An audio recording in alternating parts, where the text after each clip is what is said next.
మీరు చేసినది హితోపదేశమే కానీ అల్పజ్ఞాన సమేత మనస్కుండనకు నాకా గైలు విడుచుట అధర్మమని దొరుకుతున్నది మహాత్మా.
దేహము అనిత్యములు, మాటయే శాశ్వతము.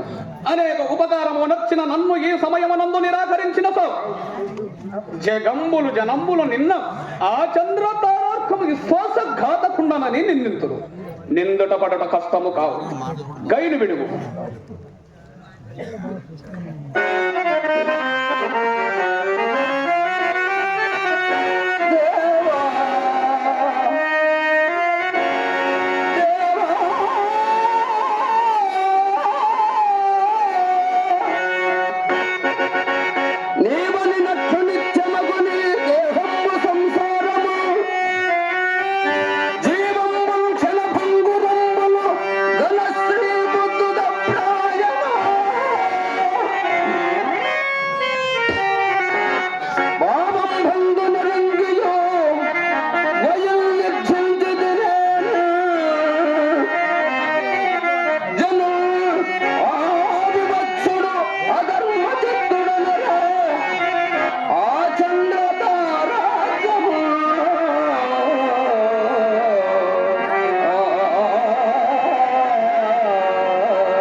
అధర్మాత్ముడని ఎక్కువగా నిందించుడు.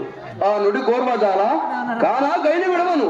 అర్జున, ఈ ఎలుపున నిమిత్తమై నాతో వివాదమున కీయకొంటివేని నీకు రానున్న లాభములు అనేకములు చెడిపోవు. ఈ సమయమున నన్ను మెప్పిందువేని నీకు ధరామండలమంతయో బట్టంబగట్టద. నిన్ను దేవదానవ మానవులలో అసమాన చరిత్రునిగాను నొచ్చద. శ్రేయస్కాముండవైతివేమి అట్లు చేయుము.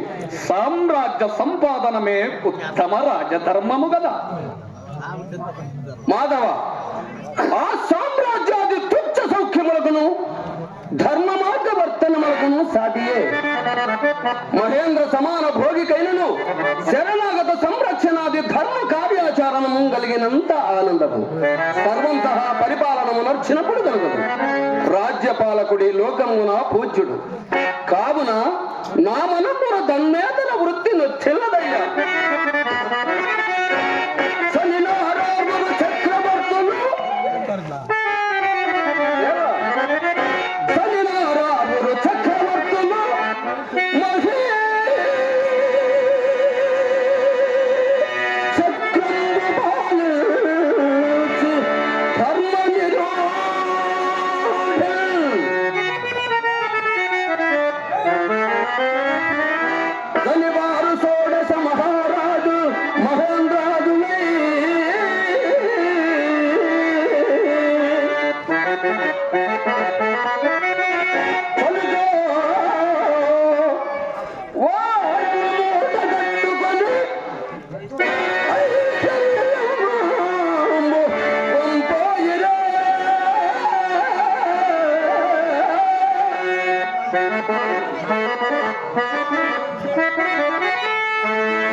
నీవంత ధర్మపద సంచారివి నేనంత అధర్మ ఉపదేశకుడనా? కాంతార నివాసులకు యోగేంద్రుల కన్నా ఇరాగివలే కనబడుతున్నావు. అంత రాజ్యభోగ పరాత్మకుండవైన సో రాజసూయాది దోసూరలమ్మున చేసి రాజ్య సంగమ్ముల వర్తింపనేల తద్దన రాజ్యములు గైకొననేల. ఆ మాటలకేమి గాని ఒక్కంశము చెప్పెద వినుము. ధర్మ వ్యతిరిక్తముగా ఉన్న చోవి లేదా? ధర్మమనగా ఎట్టిది? శాస్త్ర దోషము లోక విరుద్ధము కానిది ధర్మము. లోకాచారమునకు ధర్మమునకు సంబంధము లేదే. అట్లయినా నా మనస్సుకి ఇష్టమైన చోవి లేదా? నీకిష్టము కాని ధర్మము కాదా ఏమి? అవునో కాదో ఈ వితర్కమేలనయ్యా. చెప్పదలసిన దానిని సూటిగా చెప్పము. బావా అర్జున, మేమెంత తేజో నీవును నేనును ప్రాణమిత్రులము బంధువులము కదయ్యా. బావా కృష్ణ, ఆ మాట ఎంత బద్ధమేమున్నదయ్యా? అట్టి వచ్చిన ఆ దురాచారుడు నీకు కూడా అపకారం చేసినట్టు. అఖిల లోకములలో నాకు అవమానము సంఘటిల్లని ఎడల అది నీకు సంప్రాప్తమైనట్లు కాదా? సమస్త విషయముల యందు నేను నీ కార్యములు నావిగా భావించుతున్నా నీవిట్లు చేయవచ్చునా? నేను వధించనన్న వానితో నీవు శరణం వసంగవచ్చునా? మన ఉభయములు ఆదురాత్మని దండహస్తుని వారికి పంపవలే. దేవా, నేను ఆలోచించినదంతయు నిజము. కానీ మహాత్మా, అధర్మము వలన నేను భయపడుచున్నానయ్యా.